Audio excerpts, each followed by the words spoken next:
Good evening, Year 6 parents. At least I hope it's Year 6 parents I'm talking to this evening. My name is Mr. Austin Smart. I'm joined this evening by Mr. Warden. Good evening. And essentially, we're here to answer any questions or queries that you might have about starting in September. Now, I think the way I'm going to do this, and this is what I did last year when we did this, is I'm going to talk for a bit because I'll probably end up answering a lot of your questions anyway. And then Mr. Warden is very kindly going to write down some of your questions for me. And we'll take it from there. Now, I'm not planning on this being any longer than an hour. Apparently, there's some kind of football game on this evening. Not sure about that. But so, yes, we won't keep you all evening. I imagine actually if we were to go over into 8 o'clock, that you'd probably just leave anyway. So we'll make sure we're finished well before then. So don't worry. So my name, like I said, is Mr. Roston Smart. My job at the Polesworth School is I am the transition coordinator. And what that means is that it is my job to liaise with all the primary schools and to make sure that your children, to ensure as smooth as possible their transition from primary to secondary. And there's a lot to it, but hopefully what you will have seen from today and from previous communications is that we're trying to keep you in the loop and let you know what's going on. Mr. Warden will be head of Year 7 next year. So my role as transition, I stay with Year 7 for the first couple of weeks, and then Mr. Warden will take them through all the way up to Year 11. I know. So lucky, aren't they? They're lucky. Yes. So that's my role in terms of transition ends at the end of September when we have a parent tutor evening for you. So ordinarily, if this were a normal year, and I think we can all confidently say that this last 18 months has not been normal, ordinarily I would have invited you all to school this evening, and we would have done a parents' evening in the hall, and I would have said what I'm going to say now, and then you would have got a chance to meet the tutors, and your children would have been in school today as well, and it would have all it would have been nice. It would have been nice, but obviously we haven't been able to do that. So this is our next best option. So I thought I'd start with, because I've been doing this job a long time, and I generally tend to get the same kind of questions every year. So I've kind of categorized them into different areas. So first things first is, how have the groups been chosen and what does it mean? So on the letter that you've already had, and I have spoken with many of you already, on the letter that you've had, there will be, there's the group, house, language and form tutor that your child is in. Now, I have to explain. So when I create the teaching groups, and that's the group that's got just one letter after it, so it might be 7B, 7U, 7S, etc. They're not created randomly. I liaise with all the primary schools, and what I aim to do is produce a well-balanced, mixed ability teaching group. It's important that they are well-balanced. So I don't create one group that is just full of kids from Birchwood and another group that is just full of kids from Three Peaks, etc. That I create a balance of different schools within each group. Now, there are 270 children starting with us in September, and they are coming from about 28 different schools. And creating a balanced group, and I've taken advice from the primary schools. So sometimes some primary schools have said, some Year 6 teachers have said to me, oh, I don't think they'd work very well together. And I listen to that because obviously the Year 6 teachers know more than I do about your children. So I take all their advice very, very seriously. Now, half the year group does French, half the year group does German. Unfortunately, I mean, it's not really. I'm not able to change anybody if they're not pleased with the language that's been selected for them. I did send a letter out in March asking if people had any particular request for whether they wanted to do French or German, and those that got back to me, I've done what they asked for. I've also tried to match it with siblings. So if you've got an older child in the school, I've tried to give them the same language. So the teaching group is the group that they will spend most of their time in. And they will pretty much all of their lessons, apart from PE and tech, will be in that group. Then their tutor group, which is the class that's got a number and then 3 letters, so 7HUN or 7LEF, that's their form tutor. Their form tutor is somebody that they will get to know really well. Their form tutor is somebody that they will see every single day that they're at school. And the aim is that they will have the same tutor from year 7 all the way up to year 13. Now, I've arranged their tutor groups in houses. So each tutor group has a specific house. So there are 2 Arden tutor groups. There are 3 Kenilworth tutor groups because we have more children coming than normal. And there are 2 tutor groups in the other houses. And when it comes to buying their uniform, you just need to make sure you get the tie that matches their house. But their tutor is generally, that's the first port of call for you if you need to get in touch with school. So moving on, I would say that it is a big change moving to secondary school. Big change for kids, but also a big change for you. For those of you that this is your first child that's going to secondary school, it's quite a change. I'll talk about what the changes for the kids first, and then I'll talk about what the changes for parents. So for pupils, it's a new school, it's new friends, it's a lot of new teachers, it's a new way of being taught. It's the move from being the oldest to suddenly being the youngest, and it's noticeable as well. I mean, when you look at year 7s and then you look at year 13s, obviously there's quite a difference in how they look. For a lot of kids, I mean, I've visited a lot of the primary schools this year, and I've been really lucky. I've been fortunate to be able to actually go into the primary schools this year. And what's really interesting is that a lot of the kids are just ready to start at secondary school. I think, especially after the last couple of years where it's all been really weird, that for some they're just ready to make that change. And I see this year after year. And I think for some, especially those that go to some of the smaller schools, they've had a lot of, they spent a lot of time with the same group of children, and actually moving to a bigger environment is actually really good for them, and they're ready for it. Many also look forward to the variety that they will have by having different teachers for every subject. I suppose the key reason why I never became a primary school teacher is because I personally would find it really difficult to be with the same group of children all day. So from a kid's perspective, I imagine it's quite difficult for them, especially as they get older, to be with the same adult all day. And we definitely find that within a couple of weeks of starting at secondary school, they just get used to it. It's a change. I think one thing that I've definitely noticed over the years is that kids are a lot more resilient and adapt to change than we sometimes give them credit for. And I think we've definitely seen that in the last year and a half.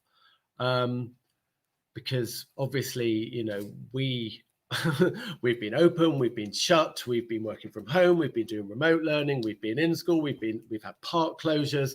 It has been, and I have to say, I've been so proud of all of our pupils this year because they've just coped with whatever changes. And in that way, I'm more than confident that your children will cope with this change.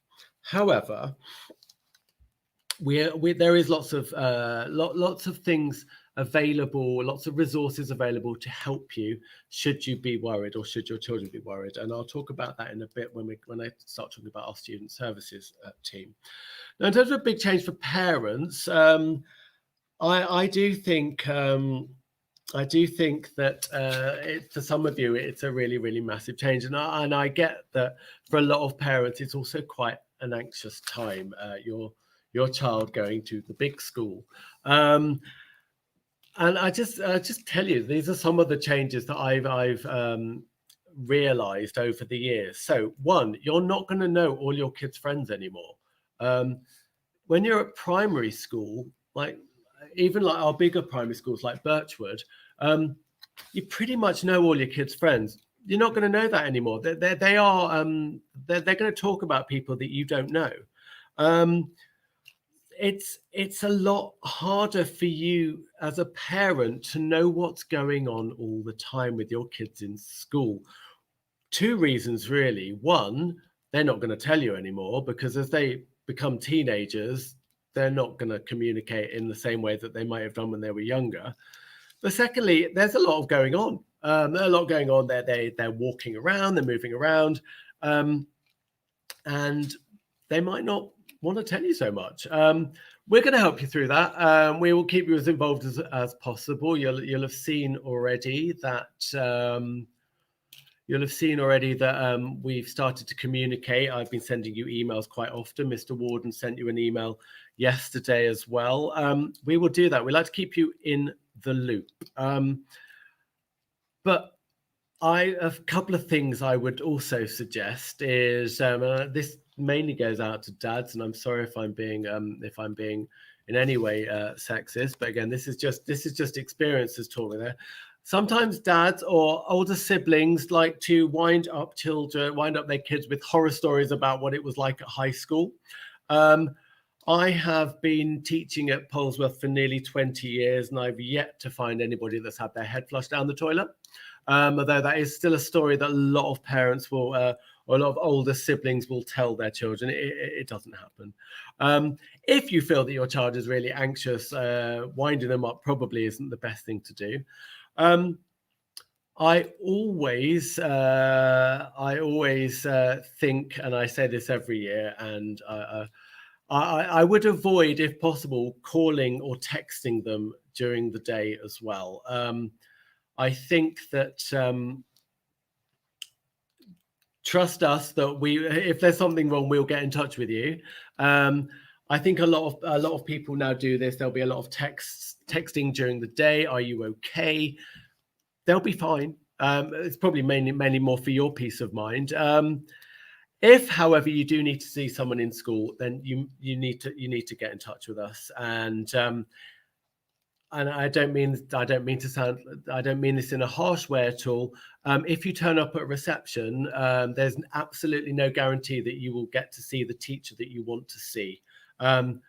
Most of the pastoral staff in this school, heads of year, heads of department, we teach as well. And if you just turn up in reception, then unfortunately you may not be able to see the person that you want to be seen. There is a lot more teachers for you to get used to here. Your kids are going to have about 13 or 14 different subjects. So that again takes something getting used to. I'm just going to see if there are any questions for me to answer now. Or Mr. Warden can answer. They're not necessarily based upon what you've just been speaking about. Okay, that's fine. We have got a build up of questions. So the first one was asked just before we started, was about the art sketchbook. To which I actually had an email from the head of art, and he said to me they need to be bought through parent pay. We don't take cash, and we're a cashless school. But can be bought when they arrive at school in September. But they will need to get them pretty quickly. The sketchbook will actually see them through to the end of year 9. Excellent. Next one was, who is the head of SEN? Who is the head of SEN? So our Senko is a man called Mr. Hobson, who introduced himself to the children today. There's also a video on our website of him introducing himself. It should be on the YouTube channel as well. Will students have to carry books around, or will they have the lockers? Ooh, see, people always ask about lockers, and I think that people think that lockers in high school are like High School Musical, or that in the middle of in between lessons we all meet by the lockers and we all burst out into song. It doesn't happen. There are some lockers, there aren't very many. It's the expectation that our pupils carry their books with them. Now, it really depends on who their teachers are as well. So, for example, in my classroom, I allow people to leave their books here. But some teachers don't have their own classroom, so there is no room to leave their books there. Part of the change and doing well at secondary school is being organized, and is having your making sure that you are ready for your learning and responsible for your own equipment. So yes, you do have to carry your equipment. A few questions about the first day. Yep. So the first day finish time 2:40. Absolutely. So the first day finish is 2:40. Will the Aspire group be with the tutor? So what to explain the first day? So 3rd of September is the first day back for year 7. The rest of the school, so on that Friday, it's year 7, years 12, and years 13. The rest of the school will be starting. The rest of the school will be starting on Monday. So what we've decided to do this year is we're going to run that first day a bit like an induction day. So in place of, or in addition to the induction day that we held today. And essentially, the plan at the moment is that we will keep year 7s off timetable that day. So they won't be doing their normal lessons. They'll be spending the first part of the day with their tutor groups. And then the second part of the day, they will go off into their teaching groups. And there will be sessions from myself, from Mr. Warden. There'll be the PE department are going to go through everything that they need to know about PE, as in what PE they're going to be doing first, etc., etc. I'm using this as a really good opportunity to help year 7 settle in. For many of them, and it is a real shame, for most of them that are starting in September, they have not had the opportunity to ever come to the school. Ordinarily, they would have come for open day, but we weren't able to have that last year.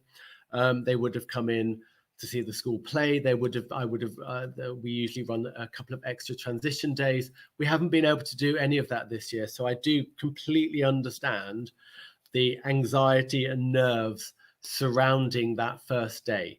Now, there will be lots of staff around on that day. The entire pastoral team, I have recruited all of them to make sure that our year 7s starting in September will be looked after.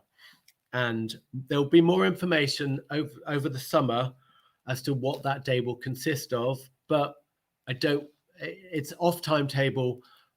They will meet their groups and we'll sort it out, but that's going to be the general format of that day.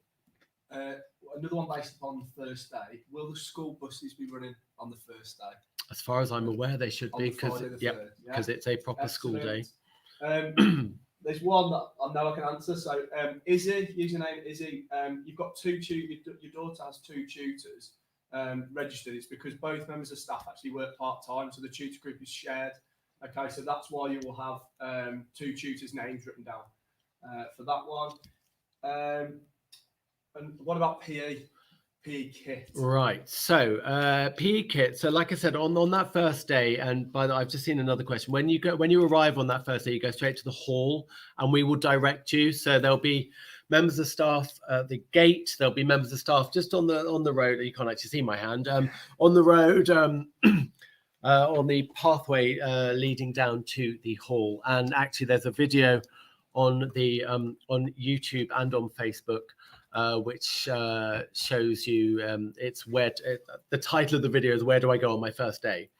So if you watch that, it's really straightforward. I've actually forgotten. So PE. So yeah, PE will talk to you on that first day and let you know. Specifically, I think it was about girls, whether they need rugby. Yes. So you need to get the full kit. Mr. Hockridge, who is the head of PE, has the advice that he gives is that hold off buying your football boots, and this is for boys and girls. Hold off buying your football boots until you've actually found out what rotation you're on in PE, because you might not need football boots till February, and if you buy them in September, you might have grown out of them by then. So it's best, I would buy the kits, so buy the rugby top, buy the polo shirt, buy the shorts, etc. Get all of that, get the uniform sorted, but hold fire on the football boots and the shin pads. Do students need a computer or laptop to complete work? And I think tied onto that question was specifically for when they're working at home. Right. Okay. Well, hopefully, fingers crossed, there won't be too much remote learning next year. I said this today throughout the day. I can't answer that many questions about COVID because I don't know where we're going to be. It's good to have a computer or a laptop, but a lot of our pupils this year were able to access their work on their phones. So if they got the Microsoft Teams app, they were able to access stuff on their phones. I mean, ideally, yes, it would be great if they did have a computer. I don't think it puts them at a disadvantage if they don't, though. I think most work, and I'm assuming that we're going to have all the children in school and it's going to be more or less back to normal next year. Most homework does not necessitate a laptop or a computer, I hope. As for homework, is there any way the parents can know what homework has been set?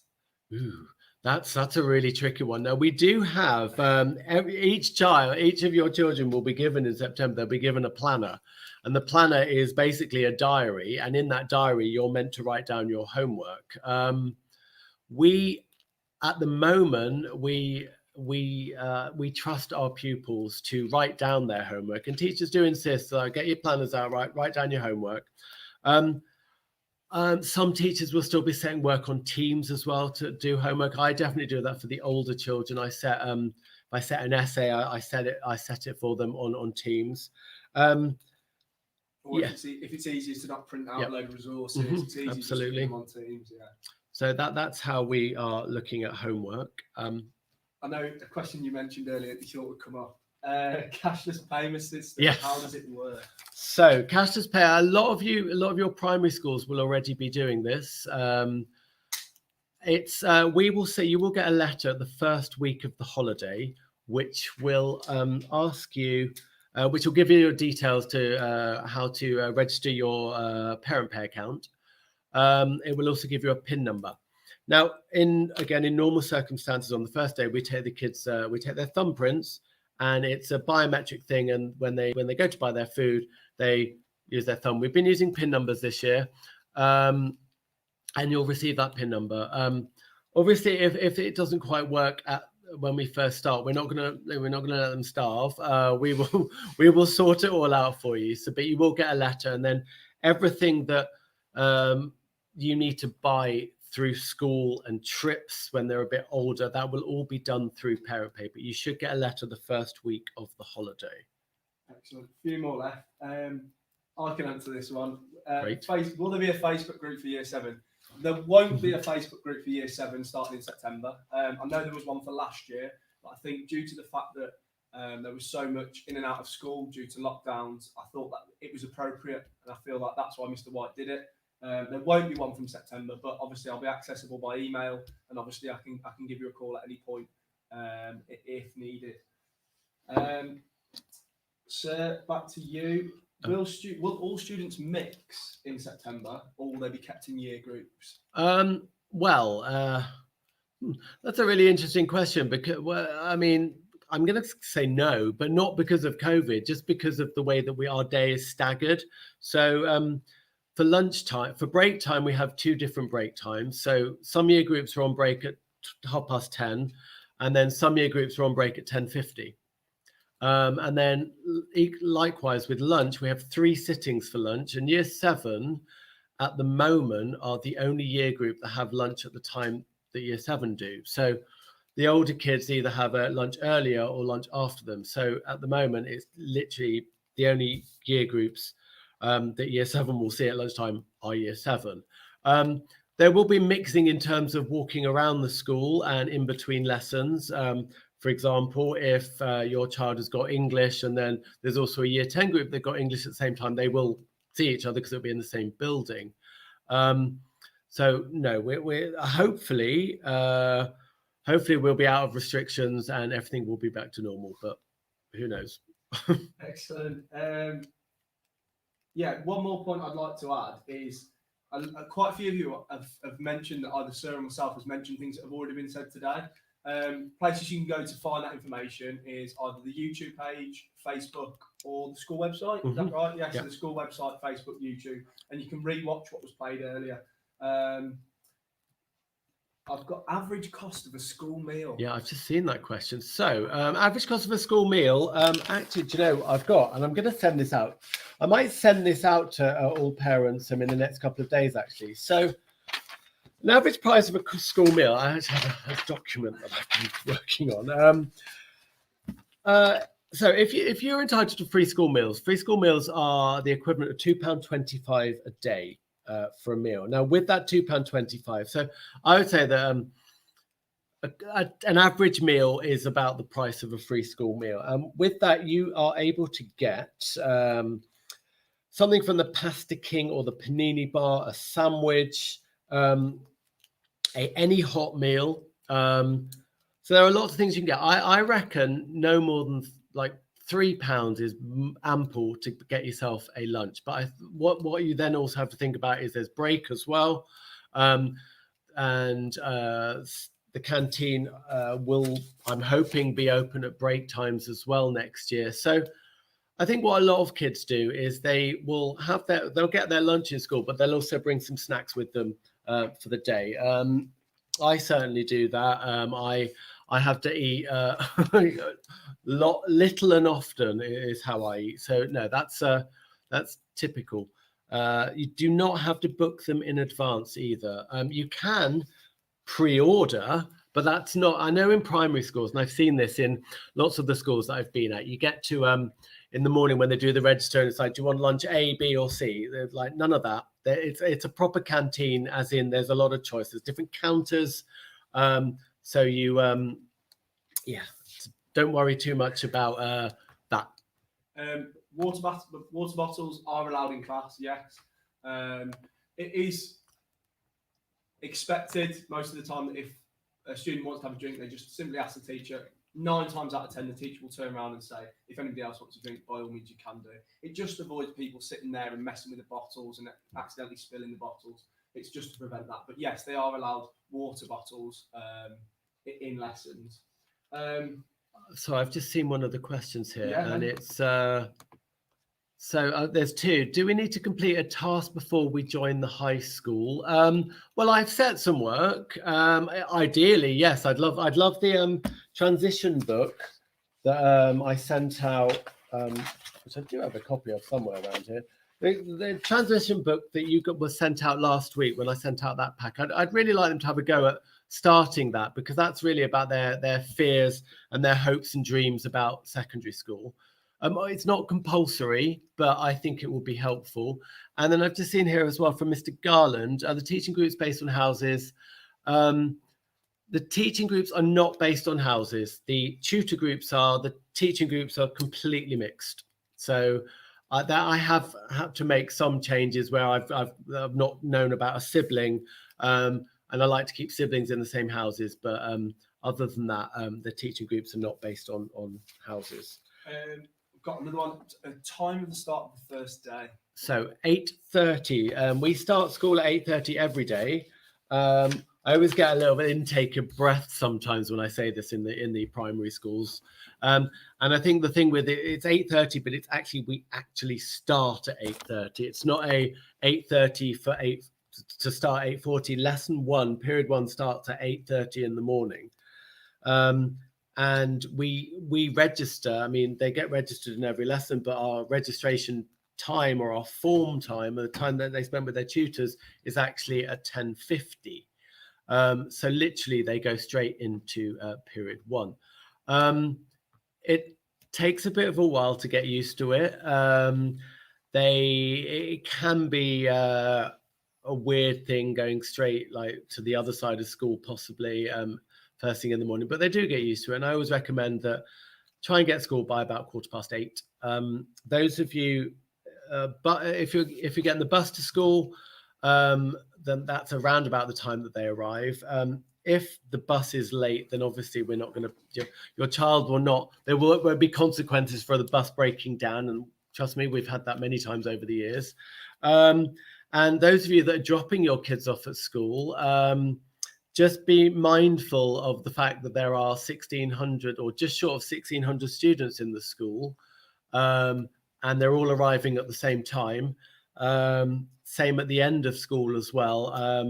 I don't personally like going outside of the gate about between 20 to 3 and 3 because it's very, very busy. And then with Birchwood next door, they let their kids out a little bit later than that. So it does get busy. So if you are going to pick your kids up, I would suggest that you kind of work out a good place to meet so that you're not caught up in the congestion. Yes. Next one. What do we need to bring on the first day? That's one we've had earlier. Yes. On the first day, just bring yourself and a pencil case. And because I put the banner uniform under there, you need to make sure that you are wearing the full school uniform on that day. Now, I'm just going to jump into a bit of uniform stuff. I'm conscious of the time as well. So uniform, you've all seen by now, we've had to cancel the uniform sale this year. It's just another casualty of COVID. However, in the letter that I sent you, I have put kind of average sizes for year 7s. I always order big though. And it's great when you've got the pictures of your kids in their uniform on the first day, and then this oversized blazer down to their knees. And then by the time they get to year 9, they'll have completely grown out of it and the sleeves will be up to there. And you'll have to get another one. Generally, I think most people change their blazers in about year 9 because they've grown. We're quite strict on our uniform, and we do have very high expectations of how our pupils look, and we do expect our uniform policy to be followed. I have also on the website, on the transition page, there is a uniform guide which has got a load of pictures in it of things that we deem to be either appropriate uniform or inappropriate uniform. So, for example, we do not accept trainers or any shoes with a logo. And we actually have spare shoes at school. We have spare uniform at school for people that are not following our rules. We have, it's the same with piercings. All the only piercings that are allowed are one set of earrings in your ears. No facial piercings, nose studs, eyebrow studs, none of that. Sensible hair colors, not too much makeup. Essentially, school, they're coming to learn. It's not a fashion parade. Just seeing a question about the skirt. Yes, the only skirts that we allow now are the skirts with the logo. I can't speak for the other children that you've mentioned there about seeing girls wearing skirts which don't have the logo on, because I can't speak for anybody else. I can't speak for other children. It isn't allowed, and as soon as we know about it, we pick it up. So thank you for letting us know that. Same with PE kit, everything that you need. If you go onto the school website, you can find all the kit that you need. There will be regular uniform checks, and we will be checking. So that is our uniform. Like I say, it's a pride thing really as well. We want our students to be proud of their uniform, and we want them to look smart in their uniform. Once they've left school, they've got the whole of their lives to be individuals. But the whole point of a uniform is that it is a uniform and everyone is the same. Sorry, sir, just one quick one on uniform/equipment. Apron for tech. Do they need an apron for tech? They do need an apron for tech, but I would hold fire until September on that. And actually what I might do is people ask me this every year, and it changes every year. So what I'll do is I'll speak to the head of technology tomorrow, and I'll see if I can get an answer for that one. The trousers are not logoed, but what we would like with the trousers is that they are not skin tight, no leggings, no. We just want proper trousers. That's it for uniform. Sorry, I just stopped there. Any other? Yeah, I've got some more questions. Brilliant. The bus through Wharton, or do I need, can I get a bus through Wharton, or do I need to speak to Warwickshire? You need to speak to Warwickshire. The Wharton bus is a school bus, as in it's put on by Warwickshire. And if you live in Wharton, then you are entitled to get on that bus. But you need to. We don't, as a school, we don't have anything to do with the transport. We're responsible for your children once they're here. For you, it's you have to work out how they're going to get here. So yeah.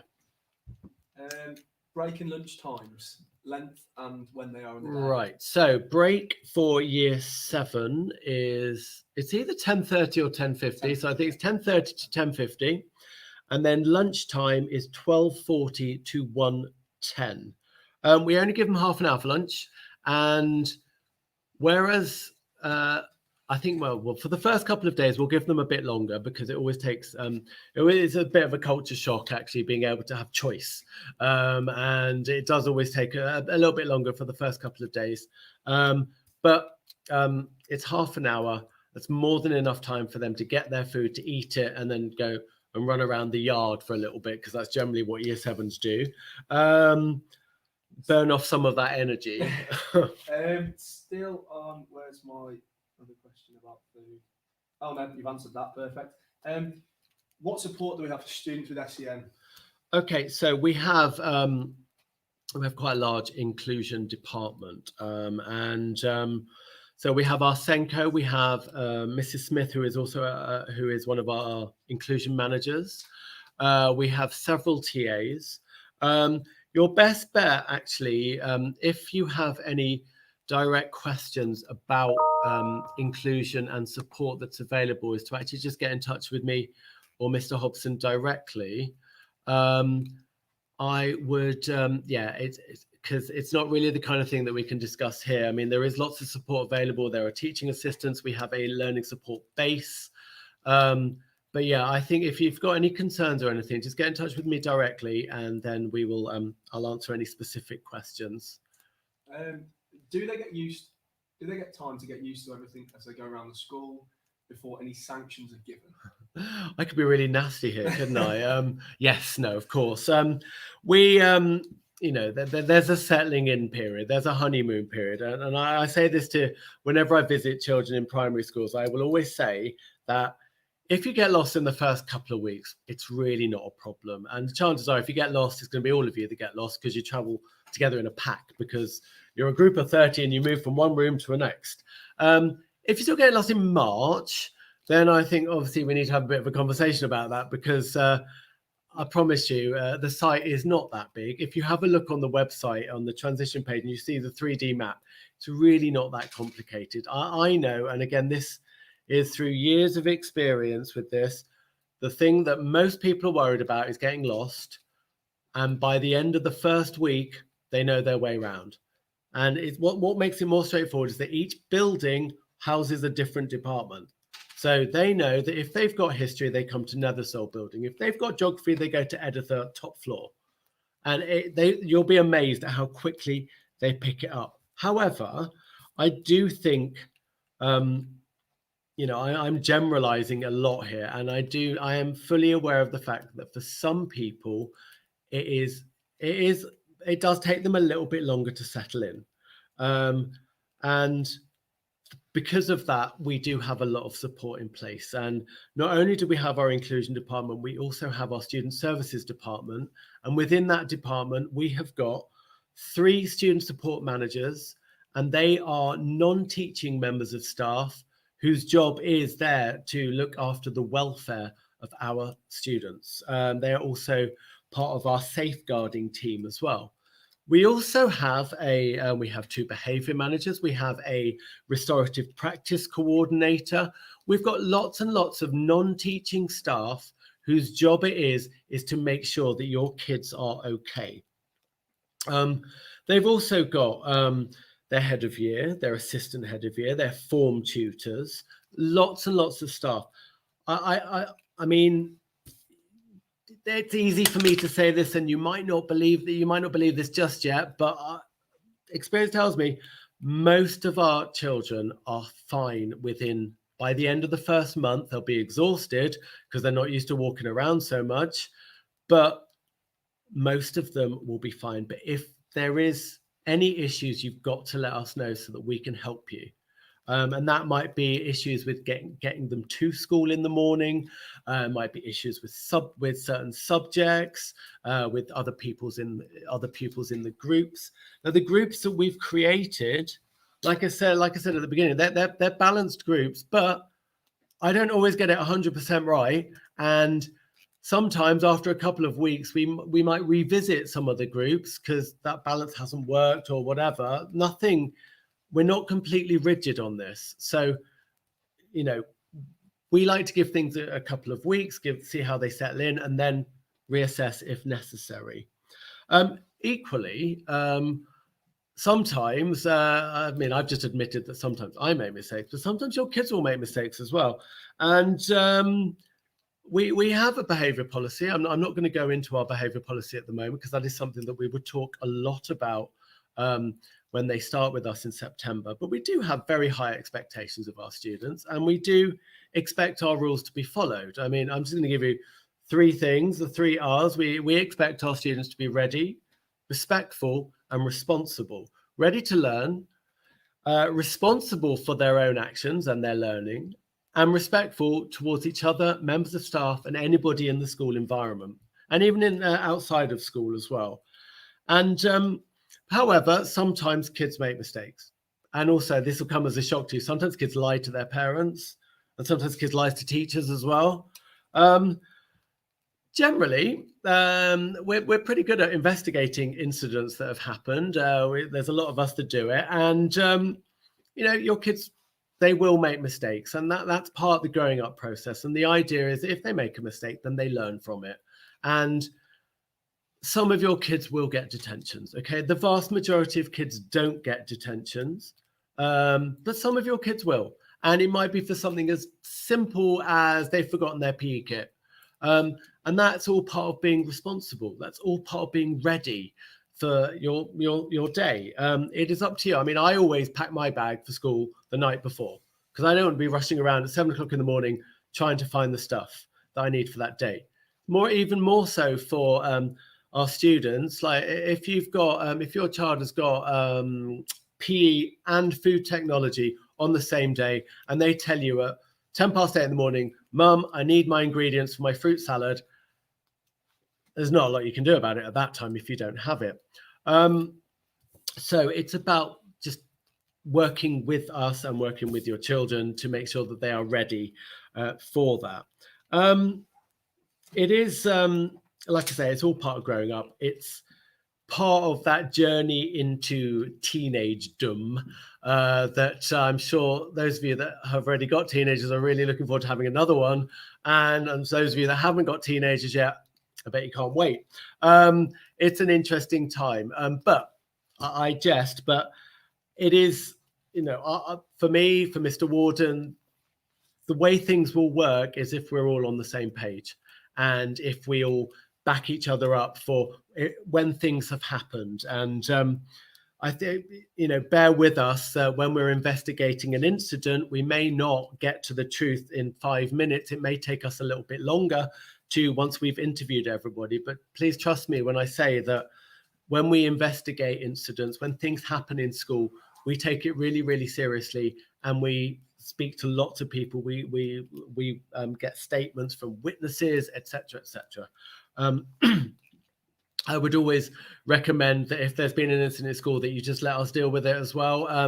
Sometimes, and again, I only know this is just from experience, that doesn't always go well when parents also get involved outside of school. And yeah, it just be my aim for all of this is that we all just work together and deal with incidents as and when they arise. Are there any more questions, sir? Yeah, a bit of a backlog now, Okay. unfortunately. So the first one is something we actually got earlier about the fidget toys. Yeah. So ultimately, if it's been clear that they can have a fidget toy, then obviously it's not a problem for them to have them. Some kids need it for anxiety, concentration, whatever that might be.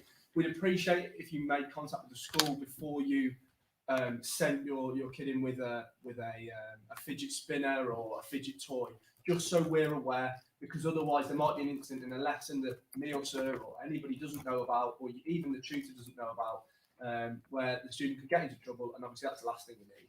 It's the last thing we want. So just make contact with the school. As long as everything gets cleared, not a problem. If they need it for whatever reason, it can be sorted. What stationery specifically is needed? So if you have a look in the handbook, it will tell you what stationery you need specifically. I mean, at its most basic level, they need some pens, pencils, a ruler, a calculator. Most other stuff you could probably manage without. Again, this is a personal thing for me. The thing that I find possibly one of the most frustrating things as a teacher is when kids don't have their equipment with them. Again, it takes back to the 3 R's. It's part of being ready and it's part of being responsible. It's also respectful as well, because it shows that you've got respect for your lesson. It isn't difficult, and I just find it really annoying when I have like 3 kids at the start of a lesson saying, I don't have a pen, sir. It's like, well, I'm not a stationery shop. So you need to bring your own equipment. So at a basic, just some pens, pencils, and a ruler is more than enough. Another thing we went through earlier today, after school clubs. So we did mention it earlier. There's sports clubs, there's music clubs. There's the opportunity for games to be played after school, be that computer, be it board games, whatever it is that the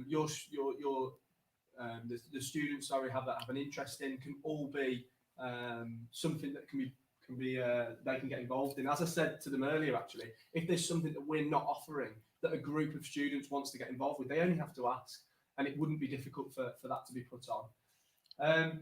Interesting one I've had about uniform. If it's a hot day, are girls allowed to wear shorts as opposed to skirts? No, it's not part of our uniform, I'm afraid. Okay, no problem. Is the admin email the first port of call? Yeah, that's if you want to get a hold of school out of hours. If not, you could just you can phone the school on 01827 702 205 and speak to somebody in reception. And if you phone to speak to a teacher, then they will then send us an email alerting us that you have called. So either way, if you email admin, it does get forwarded to the relevant person. So either way, you'll see at the bottom of the screen, I've put my email address on there as well. I'll put Mr. Warden's up in a minute as well. I'm conscious of time, and I just want to make sure that I've covered everything else. One thing that I would recommend is that this goes back to uniform, is that you just label everything. We have when they do PE, what you have to think about is that there are about 30 other people in the changing room with them, and the uniform will look the same. So I really would recommend that you label absolutely everything. Yeah, I mean, years ago we had somebody that lost a shoe, and 2 people lost a shoe, and they ended up with a pair of unmatching shoes, and we never did get to the bottom of it, but they didn't seem that bothered. Yeah, label everything, and also think about valuables as well. Kids, they bring their phones to school, that's fine, but we have a policy about phones. They're not to be used in lesson unless there's explicit permission by the teacher. They will be taken away if they're caught on it. If they're caught on it several times, then we'll ask you to come to school and collect it. I think my favorite phone example is many years ago, they had their phone confiscated, and it had been so many times that it was in the office, and I phoned the parent and they said, well, no, you can keep the phone over the holiday. I want my child back. and they got 2 weeks of a really happy child who didn't have their phone.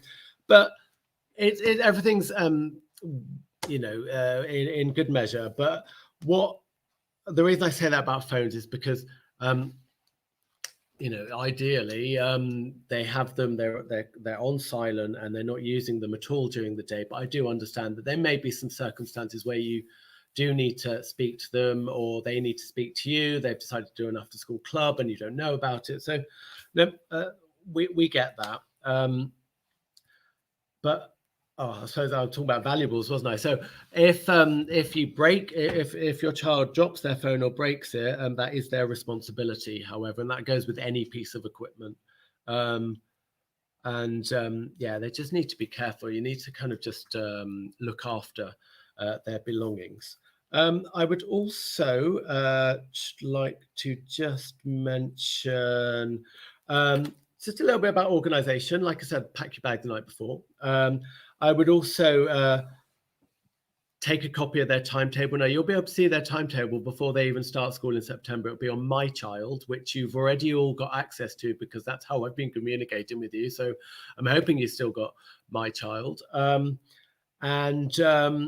Their timetable will be available at the start of September.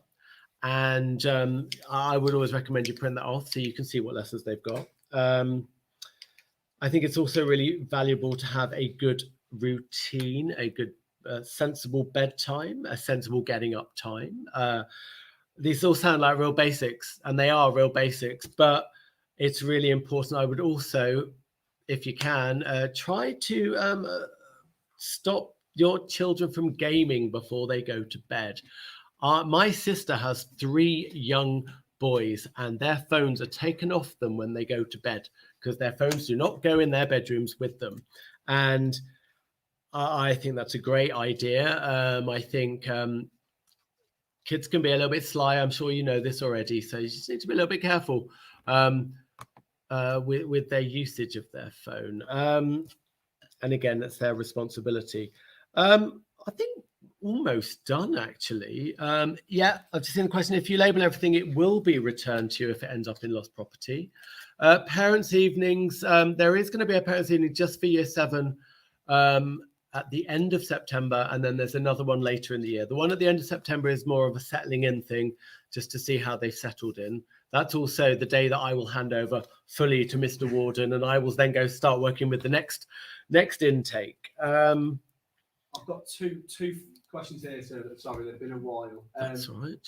Number 1 is notice of detention. It's usually 24 hours. 24 hours.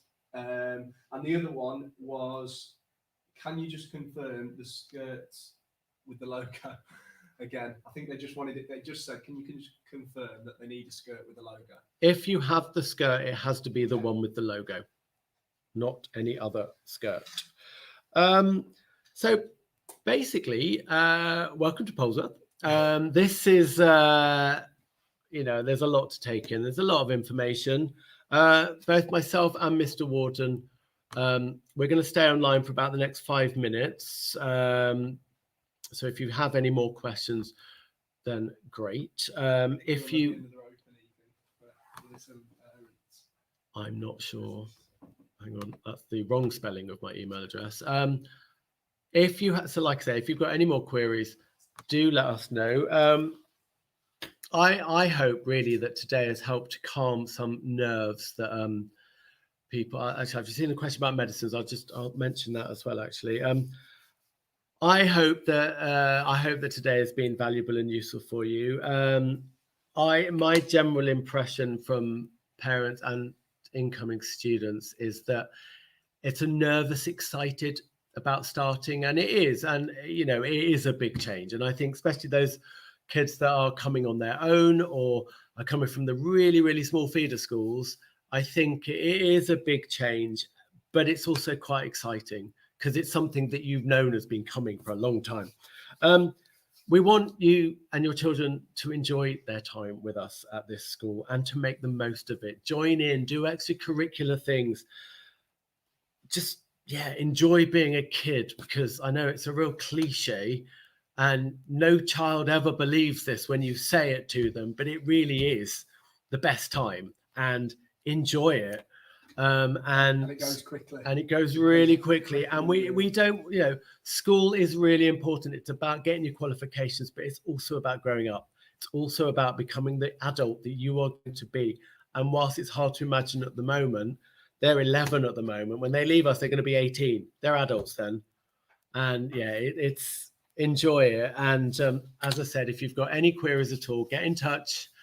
And yeah, thank you for today. We will stay online for the next 5 minutes. I'm just going to mute myself though. So we'll stay online if you've got any more questions. Oh, sorry, I wanted to answer the one about medicine as well. If your child takes medicine, if you put it on the medical forms, which I believe have either gone out or they will be going out at the start of the holiday, we keep all medications in student services. And we have a whole first aid thing going on down there. So if your child isn't feeling very well, they also come up to student services. We will make sure on their first aid that they are shown where student services is. Thank you.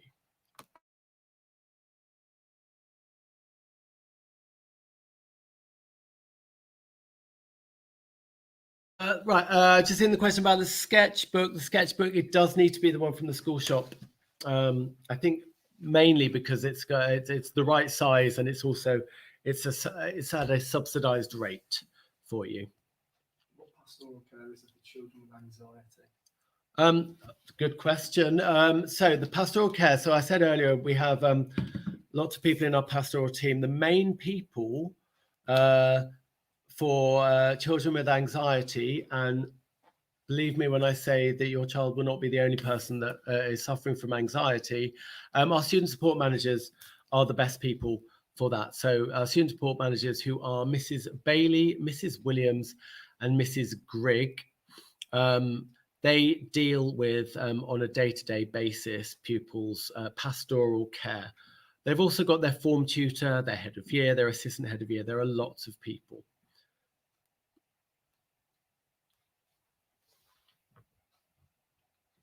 Any more questions? This is always that bit where it goes a bit quiet.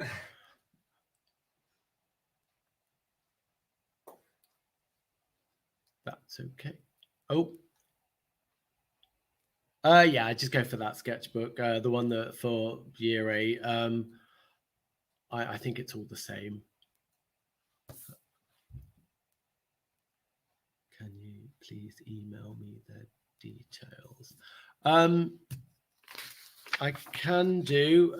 What I might do, I'll call you tomorrow, Mrs. Juliet Scott and Hone. I'll get in touch with you.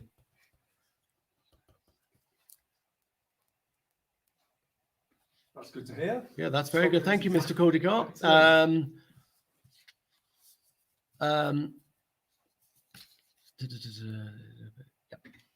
Sorry, I'm just reading. How often are parents' evenings? So there is 2 for year 7. School trips, when do they start being residential? Well, at the moment, we're not really doing any school trips, which is a real shame. I would say...